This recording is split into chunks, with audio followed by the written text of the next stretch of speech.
ça va.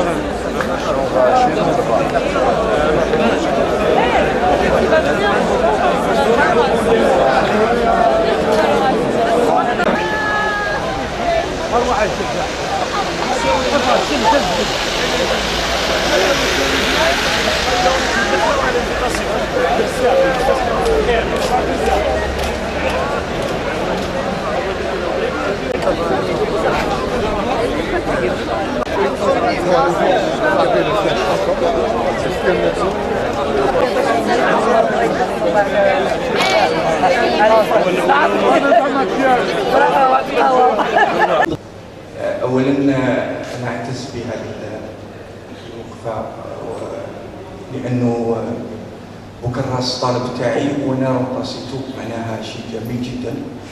وهذا الكبير الصغير الذي أحبه وأتعاطف معه كثيرا كان طالب في المعهد، وكما تفضل ناصر معناها كان أولا مثقف، وثانيا عنده ذكاء في التعامل مع المسرح سواء كان الكلاسيكي أو الحديث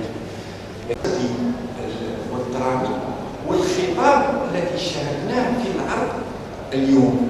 لأنه هل هو أرادها عندما نكتشف تيما هو تيما سنذهب أين سنذهب؟ لكن بعد ذلك لماذا؟ هذه الأفكار التي أو التساؤلات التي أردت أن أتقاسمها معكم وأتقاسمها معلوم مع الطاقم الفني، لأنه مهم جدا أن نتدارك هذه الأمور ونتحاور، لأنه إذا لم نتحاور ونقول الحقائق فالمسرح سيقول. شكرا. C'est-à-dire toute la réflexion qui a été faite كل ما فكروا في الجزء الأول تاع الراسمال ومن بعد إعادة كتابة الراسمال ثانية، والعلاقة اللي كان يونسكو اللي كانت في المستشفى وعلاقته مع الموت. الانطلاق من الاقتباس تاع النص ندار من هذا الانطلاق هو العلاقة مع الموت، يعني كيف الإنسان حتكون عنده علاقة مع الموت. ولكن الموت نظن أن على حسب ما فهمت النص تاع ماشي تاع يونسكو تاع الطيب الفيلمي، هي الموت هو الرمز نتاع النهايه. الشيء اللي يعجبني في النص هي هذيك الاشياء اللي تتلاشى ويحس بها الانسان ولا المفكر ولا المسؤول، صح التعبير، هي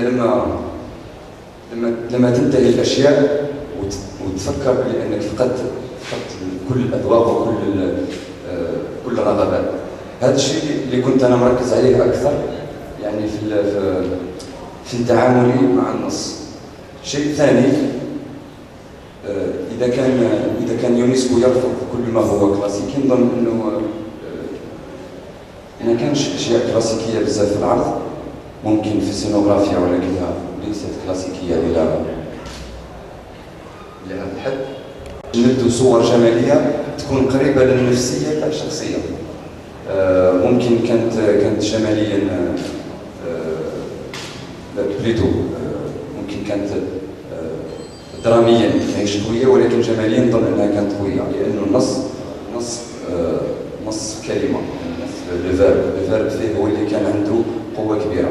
وهذا الشيء هذا التحدي اللي قرأته انا بالنسبه للنص تاع الطيب الديني، انه في ان فيرب شباب باش يعني هذاك لو فيرب باش ما نقدروش جي اسيي لو ماكسيموم ترانسميتي هذوك لي ميساج لي سونتيمون اللي كاينين ديريير شاك ريبليك اترافير لي كوميديان اللي كانوا معايا ونشكرهم بزاف كي مون في كونفيونس.